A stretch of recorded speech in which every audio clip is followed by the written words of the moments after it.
A new survey suggests most people think the best way of dealing with young offenders is to make them repair the damage they've done. The research was carried out by the Prison Reform Trust, which is calling for a change in the way the courts deal with crime and disorder in the light of last month's riots in England. Last month, chaos on the streets of many of England's cities, the likes of which hadn't been seen for decades. In the aftermath, calls to show those involved they must face serious consequences. It is for the courts to sentence, but I would expect anyone convicted of violent disorder will be sent to prison. At the time, there seemed to be public support for the tough love approach, but now, 6 weeks on, the Reclaim's people have changed their minds.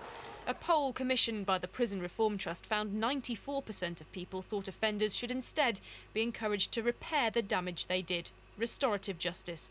88% said victims should be given the chance to tell offenders about the distress they caused. But 65% of people polled still thought a prison sentence was an effective way to prevent further crime and disorder.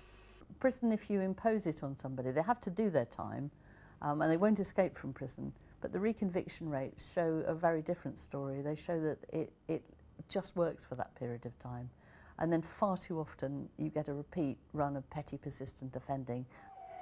The Prison Reform Trust says its more restorative approach is supported by MPs from all parties, which could lead to offenders playing a more active part in society rather than being punished with prison. Catherine Downs, BBC News.